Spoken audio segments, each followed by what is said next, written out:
Hi class, and welcome to this video, which is my first video on Unit 3, Outcome 3, which is all about Australia and how we interact with the global world economy. And this video is going to focus on the relationship between international trade and living standards. What do I hope that you get out of this video? That you really understand key knowledge point 3.1 of our study design.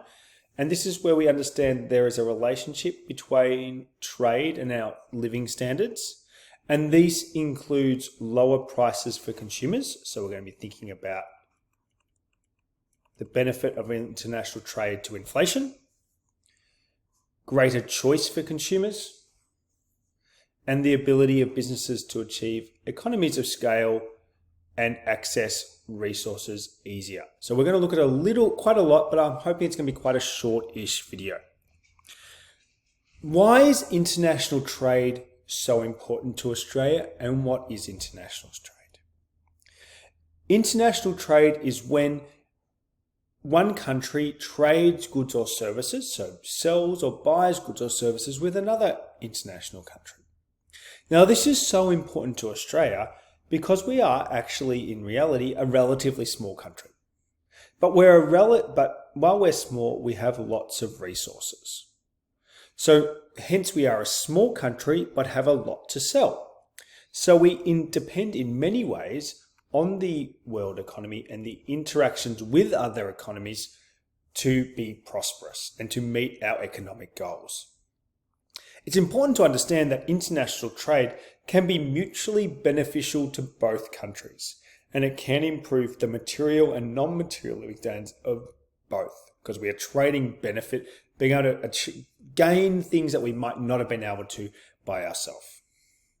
The two main components of international trade are exports and imports, and I hope that we're comfortable with those terms now, but just to recap, exports are when Australian-made goods or services are purchased by foreign countries. So what we make is bought by overseas entities. Imports are when foreign produced goods or services, and I'll fix that word up, a bit of a mistake there, are purchased by Australian households, businesses, governments or other groups. So imports, what we are made, being bought by overseas countries, imports, Australians purchasing overseas goods or services. And these are big influences on our society, but roughly about 20 to 24% of the total value of GDP comprises exports or imports. But they often cancel each other out in terms of our aggregate demand formula, because you remember aggregate demand includes consumption plus investment plus government plus exports minus imports. So what is the relationship between trade and living standards? We mentioned before international trade occurs because it's beneficial to nations. So it does theoretically and often practically improve the living standards of not just one country, but both. It allows countries to be more efficient and to just improve their living standards in a material and non-material way. Imports improve Australians' living standards because it allows Australians to purchase goods and services that might not be produced in Australia. Even if they are produced in Australia, imports allow Australians with having more choice, or the imports might be cheaper or of a better quality. So by having imports, we either are able to gain goods that we just don't produce, so we get them, which improves our living standards, or it provides Australians with the choice of buying the Australian made or internationally made, and often the imports can be cheaper or a better quality, or at a minimum, we get more choice. Now, this increases our satisfaction of our wants as consumers now have a wide range to choose from. So imports improve living standards because it improves our choice or options. Now, exports improve our living standards as it allows Australia to have bigger or new markets to sell to. And it allows us to take advantage of our competitive advantages. And Australia has many. We have an access to abundance of resources. We have a technologically advanced economy. We have intelligent, hardworking labour force. So we have a lot of competitive advantages and we can use that to make goods or services that can be sold overseas. Remembering we are a small island, so this is great for us. This will improve our living standards because Australian businesses, people employed by them, get more profit or higher wages or employment opportunities.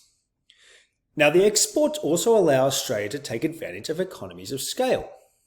Economy of scale recognises that growth in trade allows firms to produce and sell on a bigger scale. So we're not just selling to Australians, we're selling to the world.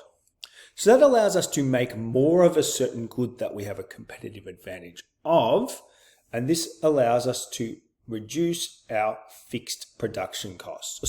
Spread our fixed production costs over lots of units.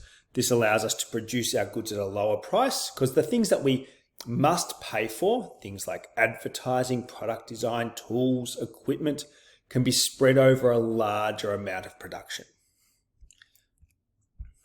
There is also a relationship between trade and inflation.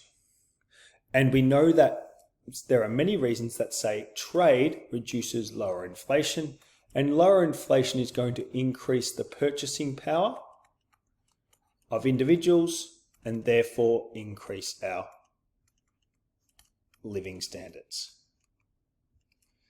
Why does trade result in lower inflation or lower prices?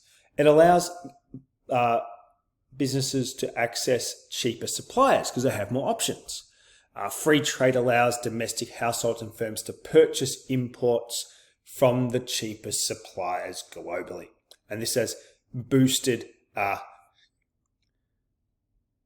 the ability of businesses to produce goods at lower prices. And this has been improved even more by technology and cheap and fast transportation. Trade also increases local competition, which forces industries to reduce their prices. So by reducing the industry protection and having more competition because there are international competitive, this means that this forces our businesses to use their resources in the most efficient way possible. It forces businesses to look for cost advantages, and this leads to lower inflation. Also, trade will reduce market power, and we know if there is a monopoly or one or two businesses have a lot of market power, they will not have the incentive to reduce their prices, but growth in trade has helped to reduce market power that exists in some industries because firms now face competition from imports. So businesses now must cut costs and restructure, use technology, make things more cheaper, and they wouldn't have had to if there wasn't that competition from overseas markets. In addition, there is now increased wage competition.